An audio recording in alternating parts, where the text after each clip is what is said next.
Hello friends, welcome back to my channel law simplified, जहां हम पढ़ते हैं लो आसान भाषा में।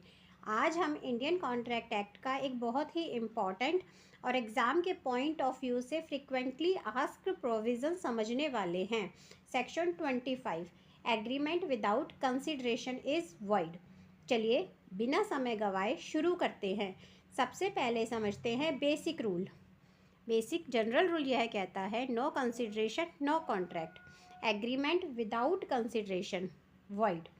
बिना कंसिडरेशन कोई भी एग्रीमेंट वैलिड नहीं होता, यानी किसी प्रॉमिस के बदले कोई वैल्यू बेनिफिट नहीं है तो लो उसे एनफोर्स नहीं करेगा।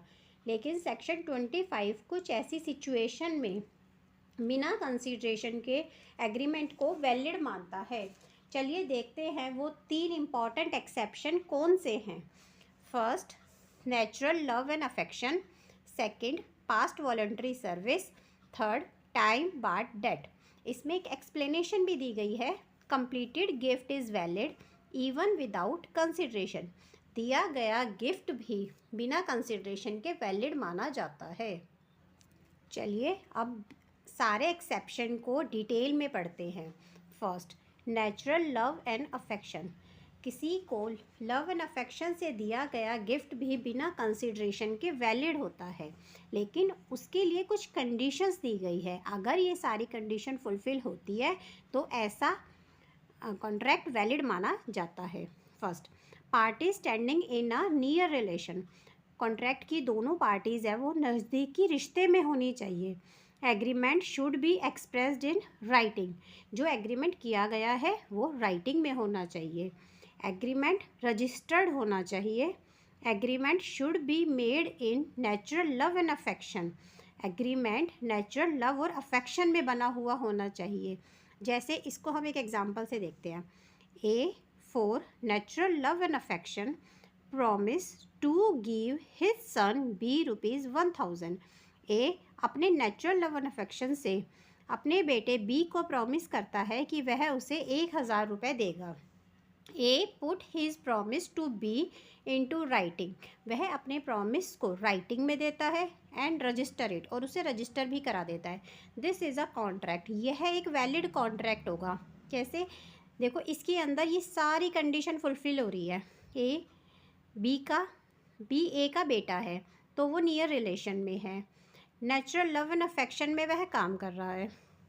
उसने अपना प्रॉमिस बी को राइटिंग में दिया है और उसे रजिस्टर भी कराया है। जब ये सारी कंडीशन फुलफिल हो गई, इसका मतलब यह एक वैलिड कॉन्ट्रैक्ट है। अब ये कोर्ट में एनफोर्सिएबल है। सेकंड है पास्ट वॉलंटरी सर्विस। पास्ट में अपनी इच्छा से किया गया कोई भी कार्य। A person who has already voluntary done something for the promise. एक पर्सन जिसने पहले ही अपनी इच्छा से कुछ कार्य किया है प्रॉमिसर के लिए। And the promisor promises to give reward to that person. और प्रॉमिसर ने उस पर्सन को प्रॉमिस किया है वह इसके बदले में इनाम देगा। जैसे देखिए example, A find B's purse. A को बी का पर्स मिलता है and give it to him, और वह उसे बी को दे देता है। B promise to give A ₹50। B एक को प्रॉमिस करता है इसके बदले में वह उसे 50 रुपये देगा। This is a contract. A ने अपनी इच्छा से बी का पर्स ढूंढा और उसे दे दिया बी को। बी प्रॉमिसर है, बी ने प्रॉमिस किया वह इस सर्विस के बदले उसे 50 रुपये इनाम में देगा। अब ये एक वैलिड कॉन्ट्रैक्ट है। थर्ड है time barred debt. If the debt is barred by limitation law. Limitation law में हमें कुछ टाइम पीरियड्स दिए हुए हैं। उस टाइम पीरियड के बाद हम एक कॉन्ट्रैक्ट को कोर्ट में एनफोर्सिएबल नहीं करा सकते। कोर्ट टाइम बार्ड डेट को एंटरटेन नहीं करता। अगर वो डेट है वो लिमिटेशन लो से बार्ड है। And the debtor made in writing, और डेटर राइटिंग में देता है एंड साइन द एग्रीमेंट, और उस एग्रीमेंट को साइन कर देता है, इज़ एनफोर्सिएबल। तो वह एग्रीमेंट कोर्ट में एनफोर्सिएबल होगा। अब ये डेट तो कोर्ट में एनफोर्सिएबल नहीं है, लेकिन ये एग्रीमेंट जो बाद में बनाया गया है, डेटर ने बाद में बनाया है, अब ये कोर्ट में एनफोर्सिएबल है। जैसे देखिए कैसे, ए ओज ₹10,000। ए बी से ₹1000 उधार लेता है। But the debt is barred by limitation law. लेकिन ये डेट तो लिमिटेशन लॉ से बार्ड हो गया, अब ये कोर्ट इसको एंटरटेन नहीं करेगा। ए साइन अ रिटर्न प्रॉमिस, ए बाद में एक रिटर्न प्रॉमिस देता है बी को कि ₹500 on the account of debt, कि वह बी को उस डेट के बदले में 500 रुपये देगा। This is a contract. अब ये कॉन्ट्रैक्ट वैलिड कॉन्ट्रैक्ट है, अब ये कॉन्ट्रैक्ट कोर्ट में एनफोर्सिएबल है। बी चाहे तो इस कॉन्ट्रैक्ट को कोर्ट में ले जा सकता है।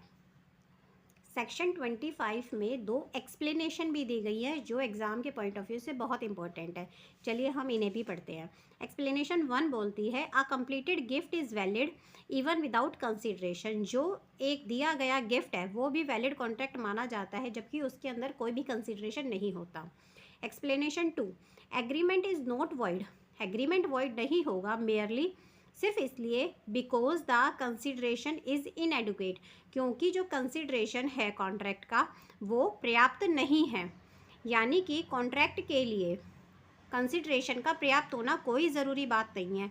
आप एक 1000 रुपये की चीज़ अपने दोस्त को 10 रुपये में भी दे सकते हो, वो भी एक वैलिड कॉन्ट्रैक्ट माना जाएगा। एक्सप्लेनेशन नंबर 2 कहता है कंसिडरेशन एडुकेट होना कोई ज़रूरी नहीं है, ये इनएडुकेट हो सकता है।